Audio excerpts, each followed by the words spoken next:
5 ans, depuis la fin de cette saison d'hiver où elle avait rencontré Rosalie, Gabriel et les autres, ça produisait encore un effet étrange sur elle de s'entendre prononcer ce nom. Arvieux. « Non !» protesta Rosalie. « C'est Noël, justement. Tu ferais mieux de rester en famille. » « Je resterai le temps que Gabriel rentre. D'accord ?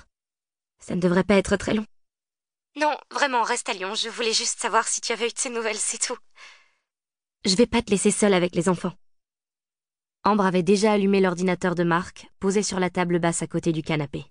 « Je vais acheter les billets. Je travaille aujourd'hui, mais ce soir je suis en congé. Je peux arriver dès demain. »« Mais il doit y avoir un travail énorme au magasin en période de Noël. Tu es sûre qu'ils ne vont pas avoir besoin de toi ? » J'ai accumulé tellement d'heures supplémentaires qu'ils m'ont mise en repos forcé pour 2 semaines. C'était vrai. Il ne lui avait pas laissé le choix. Le travail au magasin, ça avait été son excuse chaque fois que Rosalie insistait pour qu'elle vienne passer quelques jours à Arvieux. Ce n'était pas un mensonge en soi. Ambre ne comptait pas ses heures. Elle passait sa vie à la boutique. Mais elle aurait toujours pu s'arranger.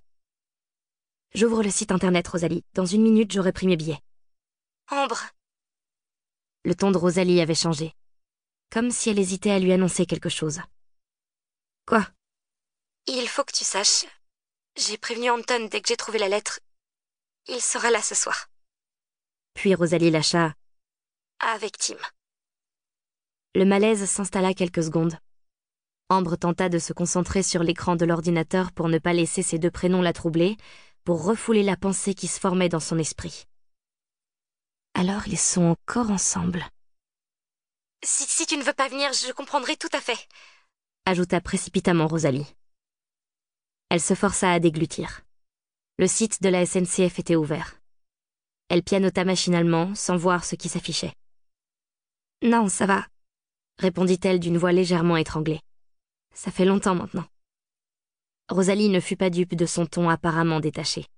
« Tu sais, pour les billets, tu peux me rappeler plus tard. » Un pleur d'enfant se fit entendre. Celui du petit garçon qu'avaient eu Rosalie et Gabriel après Sophie. Ambre ne l'avait jamais vu et ne se rappelait même plus son prénom. Plus que jamais elle eut honte de son silence ces dernières années. Gabriel était parti et sans doute les choses allaient-elles mal depuis de longs mois avec Rosalie, mais elle n'en savait rien puisqu'elle avait presque coupé les ponts avec eux.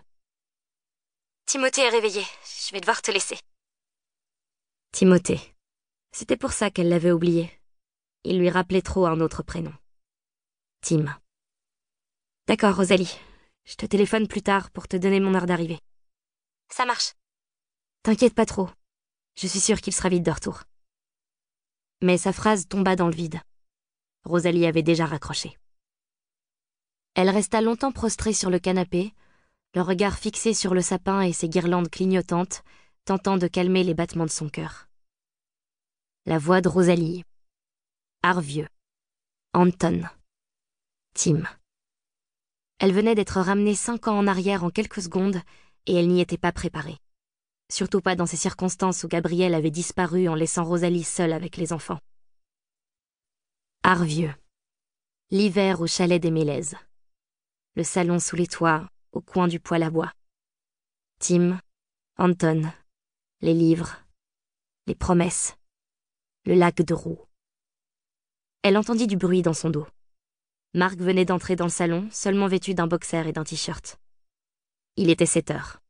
L'heure pour lui d'avaler un rapide café avant de se replonger dans ses livres.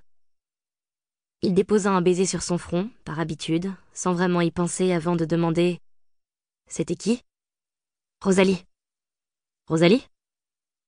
Ambre ne lui en avait presque jamais parlé. En 2 ans de vie commune avec lui, elle n'avait dû échanger que 3 ou 4 coups de téléphone avec Rosalie. Alors son prénom ne lui disait rien.